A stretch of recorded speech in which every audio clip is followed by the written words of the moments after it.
বলেন ম্যাডামরা, আপনারা সবাই ভালো আছেন? জেনিথ গার্লস মিশন, তাই তো? আর পাবলিক টাবলিক করবো না, অনেকদিন থেকেই ভুল বলছি, এবার একটু মুখস্থ করে নিয়ে তোমাদেরকে দেখে গেল। তো বলেন ম্যাডামরা, আপনাদের আজকে কি করানো হবে? মহাকর্ষের সূত্র, Newton's gravitation law and its planetary motion. ইতিমধ্যে আমরা লেকচার 1-এ হিস্ট্রিক্যাল ব্যাকগ্রাউন্ড কিছু বলার চেষ্টা করেছিলাম, এবং তার থেকে বড় কথা হচ্ছে যে দুটি বস্তু পরস্পরকে কি করে টানে, মানে একে অপরকে টানে, এবং কত জোরে টানে সেই টানার পরিমাণটা আমরা গতদিন দেখেছিলাম যে F = G m1 মানে m1 m2 r²। যেখানে জিটার নাম কি বলুন তো ম্যাডামরা? মানে আমাদের গতদিন লাস্ট লেকচারে যেটা মেইন হয়েছিল, এটা একটা বস্তু যার ভর কত, যার ভর, এটা একটা বস্তু যার ভর কত, ভেরি গুড। তো এটা এদের মধ্যে সেপারেশন কত, তাহলে এরা পরস্পরকে কি করে আকর্ষণ করে, সে আকর্ষণ বলের মান কত, G m1 m2 r²। So ম্যাডামরা বলুন তো এখানে জিটার নাম কি? সর্বজনীন মহাকর্ষীয় ধ্রুবক। যদি প্রশ্ন করা হয় সর্বজনীন মহাকর্ষীয় ধ্রুবক কাকে বলে, what is universal gravitational constant, সর্বজনীন মহাকর্ষীয় ধ্রুবক কাকে বলে, কি বলবে? যদি এই দুটি ভর কি হয়, একক একক হয়, মানে 1 কেজি 1 কেজি করে, এবং এই দূরত্বটা কত হয়, 1 মিটার হয়, তখন এদের মধ্যে যে বল সৃষ্টি হয় তার নাম কি, মহাকর্ষ। তাহলে আমরা কি বলতে পারি, একক ভরের দুটি বস্তুকণা একক দূরত্ব থেকে পরস্পরের মধ্যে যে বল সৃষ্টি করে সেই বলকেই বলা হয় সর্বজনীন মহাকর্ষীয় ধ্রুবক। তাহলে কি বললাম, যখন m1 সমান m2 সমান ইউনিট মাস, কি মাস ম্যাডামরা, আর r1 সমান সমান কি, unit distance, unit distance, unit mass আর ইউনিট ডিসটেন্স। স্যার ব্যাপারটা বুঝতে পারলাম না, হতে পারে দুটোই 1 কেজি করে 1 মিটার, হতে পারে দুটোই 1 গ্রাম করে 1 সেন্টিমিটার, হতে পারে দুটোই 1 পাউন্ড করে হচ্ছে 1 ফিট, মানে যেটা এককেই নিব না কেন সেই এককের সবগুলোই 1। বুঝতে পারলেন? 1 কেজি 1 কেজি 1 সেন্টিমিটার হবে না, 1 কেজি 1 কেজি 1 মিটার, 1 গ্রাম 1 গ্রাম 1 সেন্টিমিটার, 1 পাউন্ড 1 পাউন্ড 1 ফিট। বুঝতে পারলেন? তবে যখন m1 m2 এর মান একক হয়, দূরত্বটা একক হয়, তখন বলুন তো এখানে কি হবে তাহলে? সো g সমান সমান কি হবে, f * 1² / 1 * 1, তার মানে কি g কার সমান, তাহলে কি বলতে পারি, একক ভরের দুটি বস্তুকণা পরস্পরের মধ্যে একক দূরত্ব থেকে যে বল অনুভব করে তার নাম মহাকর্ষীয় ধ্রুবক। কি বলে বুঝতে পারলে? তাহলে কি বললাম বলতো ম্যাডামরা, একক ভরের দুটি বস্তুকণা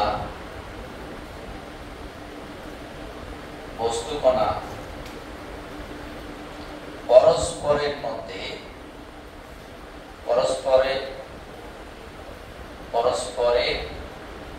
বা পরস্পর থেকে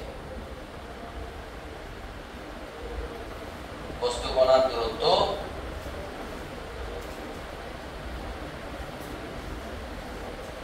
একক হলে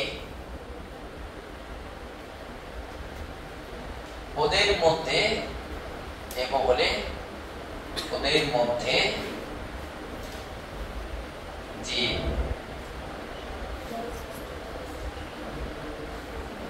আকর্ষণ বল সৃষ্টি হয়, আকর্ষণ বল সৃষ্টি হয়, তাকে কি বলে বলুন তো?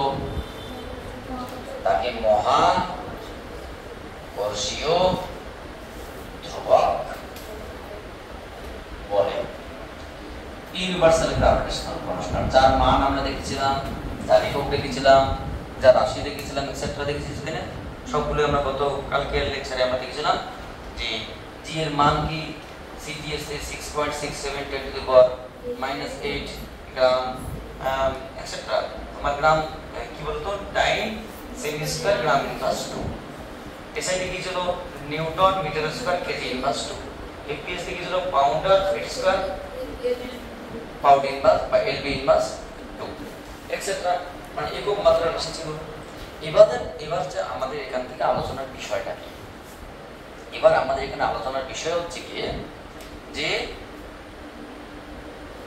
মহাকর্ষীয় বিভব কি বা মহাকর্ষীয় ক্ষেত্র কি। খুব একটা গুরুত্বপূর্ণ জায়গা।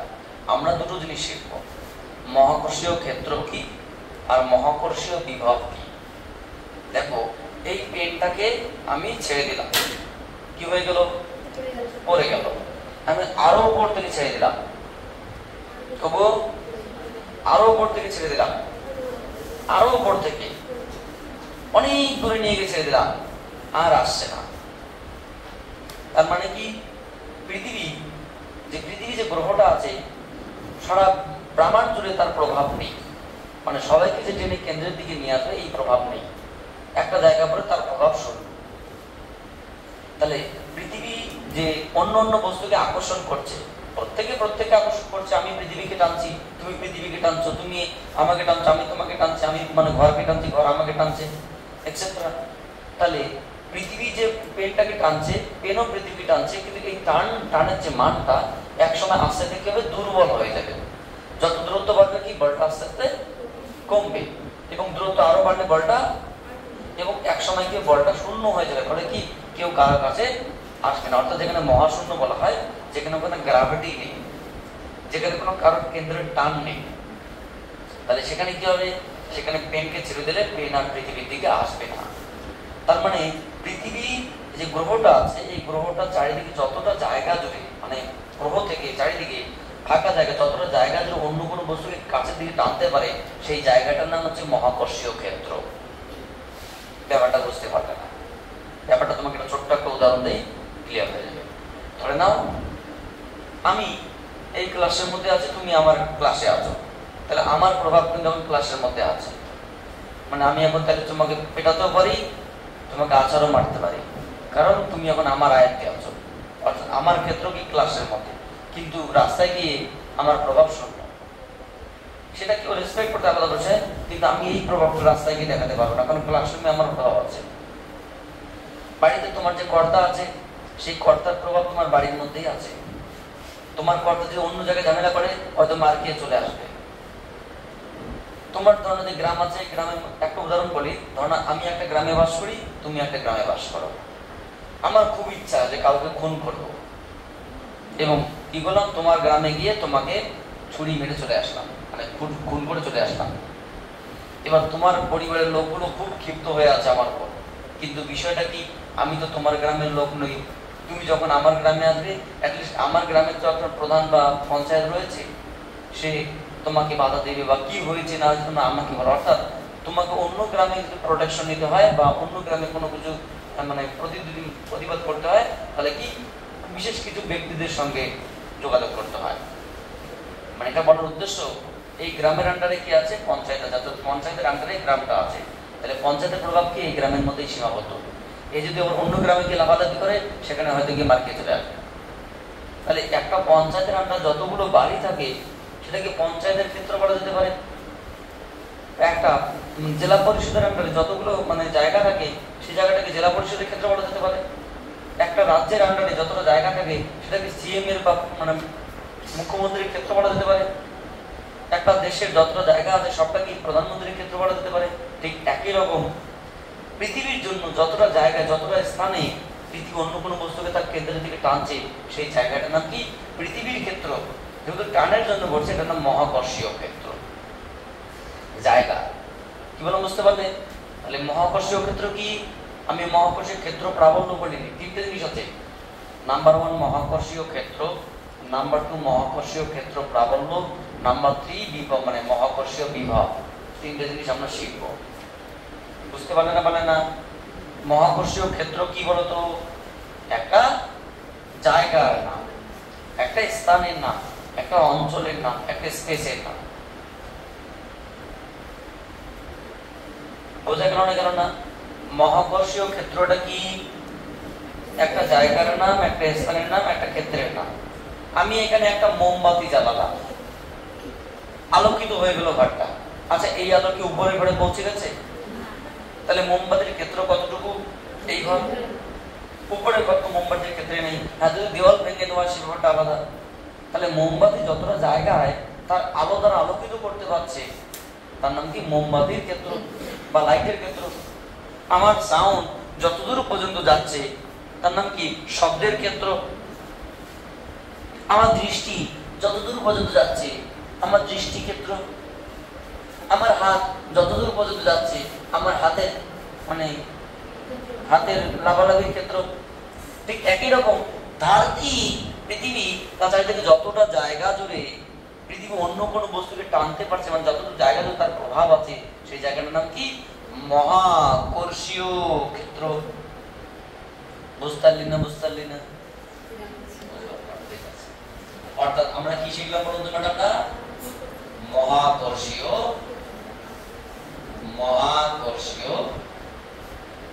ক্ষেত্র। পৃথিবীর চারিদিকে, পৃথিবীর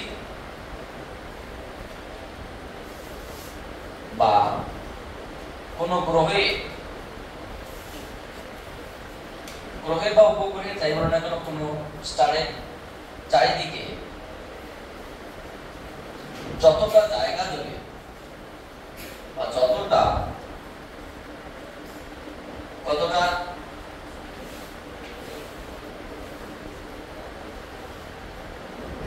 অঞ্চল জুড়ে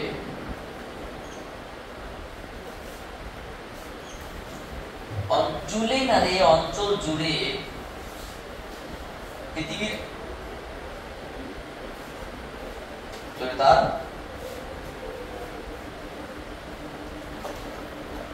আকর্ষণ বল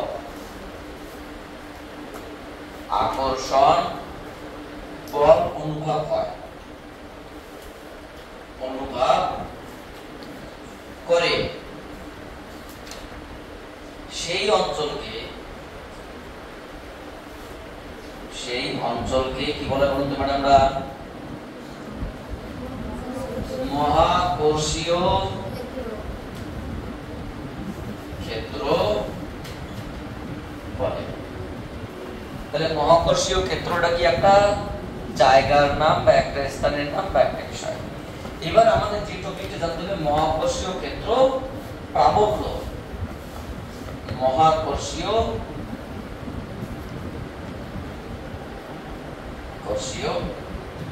ক্ষেত্র প্রাবল্য। গ্র্যাভিটেশনাল ফিল্ড ইন্টেন্সিটি, এটা মানে কি বলতে পারি আমরা? Gravitational field intensity. প্রথম গ্র্যাভিটেশনাল ফিল্ড,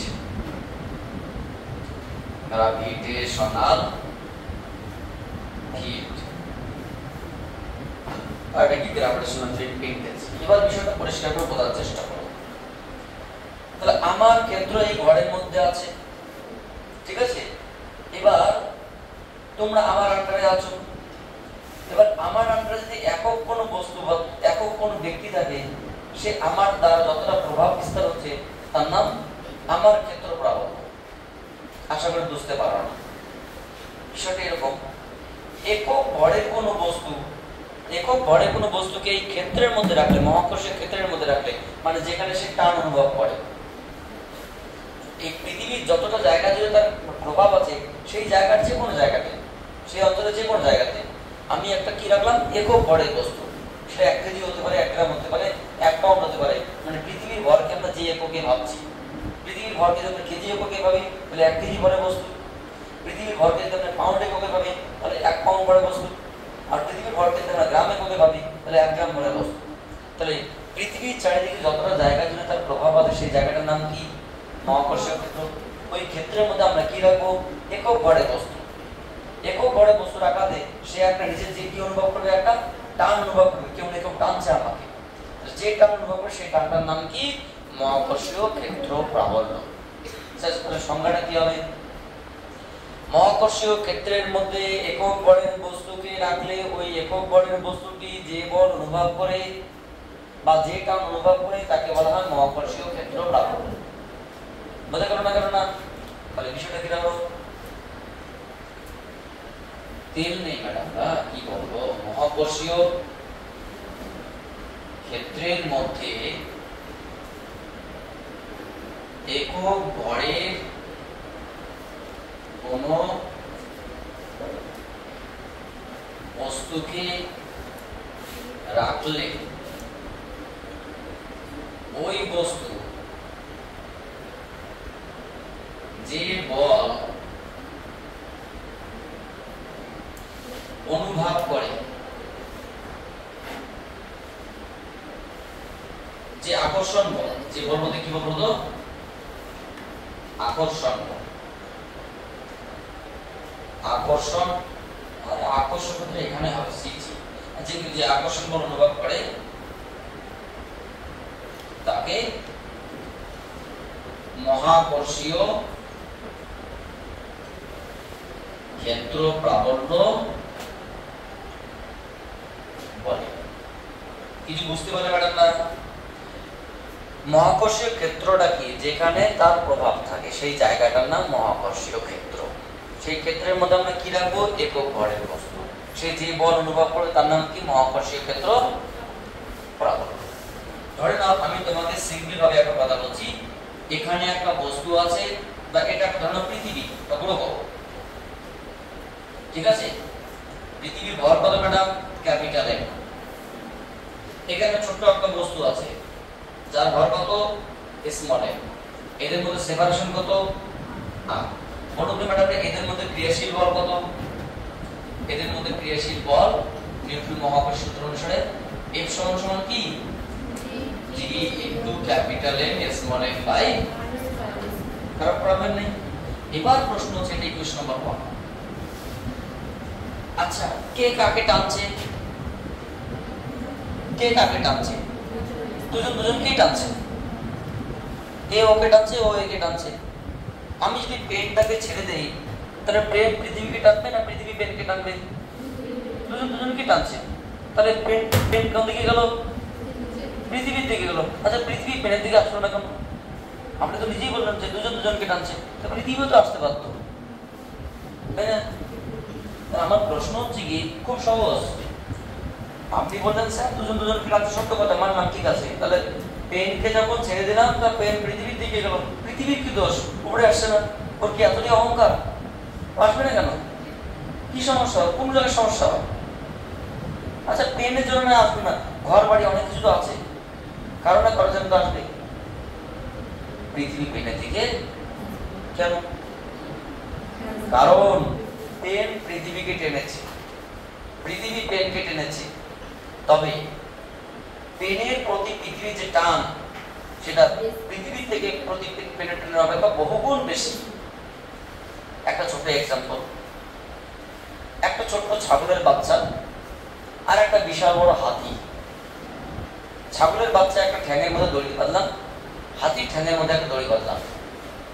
হাতি এইদিকে যাচ্ছে, ছাগলের বাচ্চা ওইদিকে যাচ্ছে, দুজনকে পেটাচ্ছে।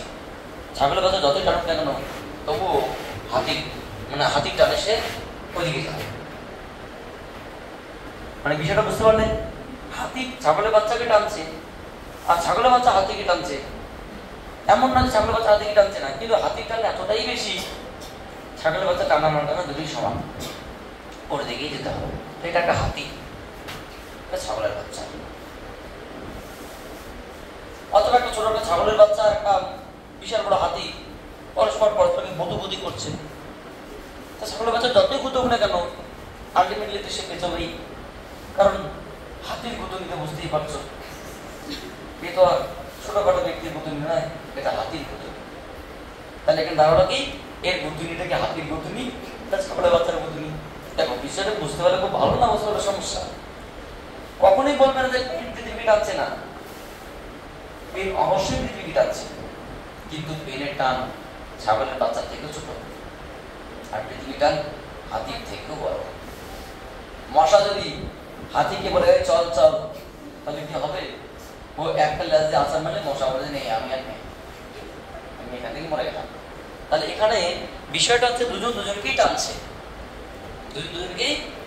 আলটিমেটলি কে কার দিকে যাবে? না, পেন পৃথিবীর দিকে যাবে। তাই যদি হতো যে পেনের দিকে পৃথিবী আসতে, তাহলে এমনটাই করা হতো, একটা বেলুনের মধ্যে কিছু গ্যাস ঢোকানো হতো, গ্যাস ঢুকিয়ে বেলুনের মধ্যে লেখা হতো এন্টি পৃথিবী, কি পৃথিবী, আর বেলুনকে আমরা ছেড়ে দিতাম, বেলুন উড়তো আর পৃথিবী তার পিছন পিছন ছুটতো এন্টি পৃথিবীর পিছন দিয়ে। কারণ অ্যান্টি পৃথিবী পৃথিবীকে টানছে। আরে অ্যান্টি পৃথিবীর দিকে মানে পৃথিবীর দিকে অ্যান্টি পৃথিবীকে আসতে হবে, কারণ পৃথিবী অনেক বড় আর অ্যান্টি পৃথিবী অনেক ছোট। এখানে পেন, হাতি, অ্যান্টি পৃথিবী, মশা সবাই সিমিলার ওয়ার্ড। এখানে যেটা আমরা উদাহরণ দিচ্ছি, উদাহরণটা অনেক বড় হয়ে যাচ্ছে, আরো ছোট হবে। বোঝা গেল না? কেন না?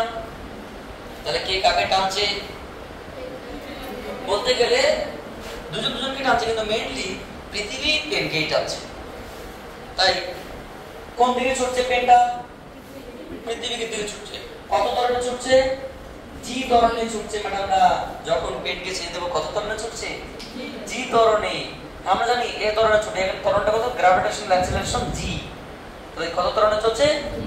তাহলে এই যে এম ভরের বস্তু কে এ আসছে না এ আসছে? তাহলে এম ভরের বস্তু যদি এ ত্বরণে চলে, তাহলে কত বলে এদিকে ছুটছে সে? এফ সমান সমান মা, মানে এমজি, মহাত্মা গান্ধী বলে। এও টানছে, কিন্তু এর টানটা বলতে গেলে জিরো। এদিকে টান কত? এখানে এফ এর মান কত? জিরো। কিন্তু এদিকে এর কত? এফ সমান সমান এমজি। তাহলে অ্যাকচুয়ালি স্মল এম ভরের বস্তুকে পৃথিবী যে বল দ্বারা আকর্ষণ করে, সেই বলের মান কত?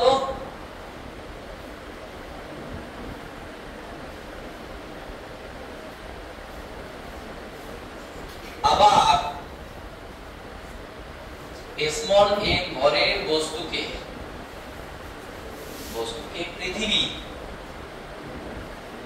পৃথিবী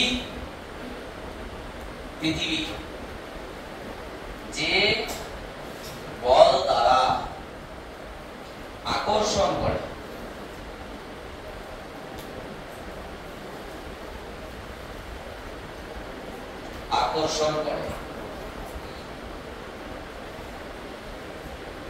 তা হলো কি বলুন তো ম্যাডাম? আমরা এফ সমান সমান কি? এই বলটা তো সমান্তরাল টানছে না, কিন্তু কেউ যাচ্ছে, কেউ ভারী আর কেউ পাতলা। সো আলটিমেটলি কি বলতে পারি আমরা? mg টা কার সমান ম্যাডাম? আমরা g m1 mm by, so মম কেটে দাও, g সমান সমান কি? gm by. এটার নাম কি বলুন তো ম্যাডাম? আমরা এটার নাম মহাকর্ষীয় ক্ষেত্র প্রাবল্য। এটার নাম কি? মহাকর্ষীয় ক্ষেত্র প্রাবল্য। যেটা তুমি গ্র্যাভিটেশনাল অ্যাক্সিলারেশন বলো, সেটার নামই মহাকর্ষীয় ক্ষেত্র প্রাবল্য। যেটার নাম তুমি মহাকর্ষীয় ক্ষেত্র বলো, যে মহাকর্ষীয় ক্ষেত্র, এটা না মহাকর্ষীয় ক্ষেত্র প্রাবল্য। স্যার আপনি যে সংজ্ঞাটা আলাদা বললেন, মহাকর্ষীয় ক্ষেত্রের মধ্যে একক ভরে কোনো বস্তু রাখলে যে বল অনুভব করছে, হ্যাঁ ঠিক আছে, অ্যাকচুয়ালি তাদের মধ্যে কত বল অনুভব করেছে বলতো? g into capital M small m by, যখন স্মল m এর মানটা কি হবে? 1 হবে। তার মানে কি আমরা এর কি করতে পারি? m কে m দিয়ে ভাগ করতে পারি, সেটা কত? gm বাই বল বাই বল সমান সমান কি? এটা কি মহাকর্ষীয় ক্ষেত্র প্রাবল্য বা ত্বরণের সমান। বুঝতে পারলে বিষয়টা? সেটা কি মহাকর্ষীয় ক্ষেত্র প্রাবল্য। আচ্ছা এটা লিখে নাও। তাহলে এর একক কি হবে ম্যাডামরা? এর একক কি হবে? সিরিয়াস কি হবে? আরে বলুন না, তোমাদের কিনে ভালো না। একক কি হবে? তোমরা এত যে খারাপ সেটা বলতে পারো। এটা কি হবে? কেন? এফপিএস কি হবে? FP per minute square. কেন? এর মাত্রা কি? ডাইমেনশন বা মাত্রা কি হবে? এলটি মাইনাস, কেন বলো তো? এটা ত্বরণ তো, গ্র্যাভিটেশন অ্যাক্সিলারেশন তো। লিখে নাও, আমরা তারপরে বিস্তারিত বিষয় নিয়ে আসছি, টেনশন নেই কোনো কারণে। তাহলে আমাদের আলোচনার বিষয় কি? এবার গ্র্যাভিটেশনাল পটেনশিয়াল, মহাকর্ষীয় বিভব। এটা খুব গুরুত্বপূর্ণ টপিক। যদি প্রশ্ন করা হয় বিভব কাকে বলে, সাধারণত ক্লাস 10 এ পড়েছিলাম একক ধনাত্মক আধানকে অসীম থেকে টেনে হিচড়ে তড়িৎ ক্ষেত্রের মধ্যে নিয়ে আসতে যে পরিমাণ কাজ করতে হয় তার নাম তড়িৎ বিভব, তাই না? একক ধনাত্মক আধানকে অসীম থেকে কার মধ্যে, তড়িৎ ক্ষেত্রের মধ্যে নিয়ে আসতে গিয়ে কোনো বাহ্যিক সংস্থাকে যে কাজ করতে হয় তার নাম কি, বিভব পড়বে। সেটাকে বলা পটেনশিয়াল, ইলেকট্রিক পটেনশিয়াল। কিন্তু আমাদের আলোচনা ইলেকট্রিক পটেনশিয়াল নয়, গ্র্যাভিটেশনাল পটেনশিয়াল। তাহলে মহাকর্ষী বিভব কাকে বলে? একক ভরের বস্তুকে অসীম থেকে মহাকর্ষীয় ক্ষেত্রের মধ্যে আনতে যে পরিমাণ কাজ করতে হয় তাকে বলা হয় মহাকর্ষীয় বিভব। বোঝা গেল? তাহলে জিনিসটা সেম, তবে একক ভোল্টেজ নয়, ওখানে বিষয়টা ছিল আলাদা, এখানকার মানে বিষয়টা আলাদা। তাহলে বিভব কাকে বলা হয়, মহাকর্ষী বিভব কাকে বলে? একক ভরের কোনো বস্তুকে, মানে মহাশূন্যে কোনো একটা বস্তু আছে যাকে কোনোদিন পৃথিবী টানেনি, এমন ধরে নিয়ে আসলাম, নিয়ে এসে পৃথিবী যেখানে টানতে সেখানে ছেড়ে দিলাম, মানে পৃথিবীর ক্ষেত্রের মধ্যে ঢুকিয়ে ছেড়ে দিলাম। অসীম থেকে নিয়ে এসে পৃথিবীর ক্ষেত্রের মধ্যে ঢুকিয়ে ছেড়ে দিলাম, ফলে এবার তার মধ্যে টান অনুভব হবে। অসীম থেকে ক্ষেত্রের মধ্যে নিয়ে আসতে গেলে আমাকে একটা কাজ করতে হয়েছে, সেই কাজটা কি, ওই বস্তুর মধ্যে কি হিসেবে সঞ্চিত হয়েছে, শক্তি হিসেবে। সেই শক্তির নাম কি, মহাকর্ষীয় বিভব। মানে একক ভরের বস্তুকে অসীম থেকে ক্ষেত্রের মধ্যে আনতে যে পরিমাণ কাজ করে তার নাম কি, মহাকর্ষী বিভব। তাহলে আমাদের ডেফিনেশনটা হচ্ছে কি এরকম। তাহলে গ্র্যাভিটেশনাল পটেনশিয়াল যেটা আমরা বললাম, একক ভরের কোনো বস্তুকে অসীম থেকে কোথায় নিয়ে আসতে হবে, মহাকর্ষীয় ক্ষেত্রের মধ্যে। একক ভরের কোনো বস্তুকে অসীম থেকে মহাকর্ষীয় ক্ষেত্রের মধ্যে আনতে যে পরিমাণ কাজ করতে হয় তার নাম কি, মহাকর্ষীয় বিভব। তাহলে সেটা আমরা কি বললাম, ধরো এটা একটা পৃথিবী আছে বা কোনো একটা গ্রহ বা কোনো একটা স্টার আছে, এটা একটা বস্তু আছে, যে বস্তুর ভর কত ম্যাডাম না, একক ভর। আচ্ছা এই বস্তুকে পৃথিবী টানছে না, টানছে না, প্রথমে টানছে না, কারণ তার ফিল্ডের বাইরে আছে। এখন সে কত দূরত্বে আছে, ইনিশিয়াল, মানে আর ইকুয়াল টু ইনিশিয়াল, মানে অসীম দূরত্বে আছে। এটাকে আমরা কোথায় নিয়ে আসলাম, পৃথিবী যে জায়গায় টানতে পারবে সেই ক্ষেত্রের মধ্যে নিয়ে আসলাম। কোথায় নিলাম, বি বিন্দুতে। সেই দূরত্বটা কত, ফাইনালি কোথায় নিয়ে আসলাম, আর দূরত্বে। তাহলে অসীম দূরত্ব থেকে পৃথিবীর ক্ষেত্রের মধ্যে আমরা নিয়ে আসলাম। একবারে কি নিয়ে আসতে পেরেছি না, ধাপে ধাপে ডিআর ডিআর, মানে ডিআর দূরত্ব নিয়ে বি থেকে সি দূরত্ব ডিআর ডিআর ডিআর, মানে অনেক আস্তে আস্তে আস্তে আস্তে নিয়ে আসছি। ফলে আমাকে কি করতে হয়েছে, কাজ করতে হয়েছে, এবং সেই কাজটা কি হয়েছে, এখানে শক্তি হিসেবে সঞ্চিত হয়েছে, এবং সেই শক্তির নাম কি, মহাকর্ষীয় বিভব। বুঝতে পারলে কি বললাম? তাহলে একক ভরের বস্তুকে পৃথিবীর ক্ষেত্রের বাইরে থেকে পৃথিবীর ক্ষেত্রের মধ্যে স্থাপন করার জন্য আমাকে যে পরিমাণ কাজ করতে হয় সেটা কি বলা হয়, মহাকর্ষীয় বিভব। তাহলে কি ধরনের, এখানে ধরেন আমরা বললাম যে এখানে ডি থেকে সি, সি থেকে ডি বিন্দুতে কোনো একটা মানে একক ভরের বস্তুকে এখান থেকে এখানে আনতে যে পরিমাণ কাজ করতে হয় সেই কাজটা কত, F into dr। F into dr কেন? আচ্ছা পৃথিবী এবং সেই গ্রহের মধ্যে ক্রিয়াশীল বল কত, F, এবং তাদের মধ্যে দূরত্ব কত, F। বলটা এইদিকে কাজ করছে, আমরা সরাচ্ছি কোন দিকে, এইদিকে। So F into dr dot product, এদের মধ্যবর্তী কোণ কত বলতো, এদের মধ্যবর্তী কোণ 0 ডিগ্রি। F ইনটু dr মধ্যবর্তী কোণ কত, যেহেতু F vector parallel to dr vector, সুতরাং এদের মধ্যবর্তী কোণ কত, থিটা সমান সমান 0 ডিগ্রি। তাহলে F ডট dr আমরা কি জানি, W সমান সমান M ইনটু r, কি তো পারছো বলতে M ইনটু r বা F dot dr। So F dr cos 0 cos 0 মানে 1 M ইনটু dr। পরন্তু F সমান সমান কি, আমরা জানি g mm by r square into dr, কিন্তু g mm বাই m এর জায়গায় আমরা 1 বসাবো ম্যাডাম, কারণ একটা বস্তু কত, 1 ভর, একক ভর, তাই না? সো আমাদের কি করতে হলো, g m by r square into dr।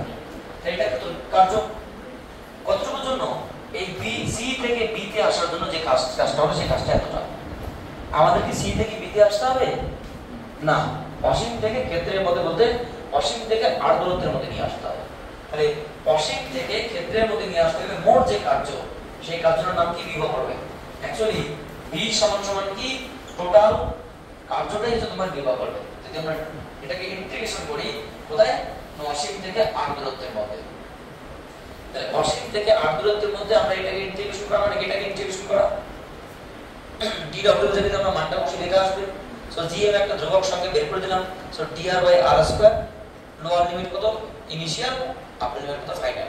বলুন তো ম্যাডাম, আমরা integration dx by x square সমান কি হয়?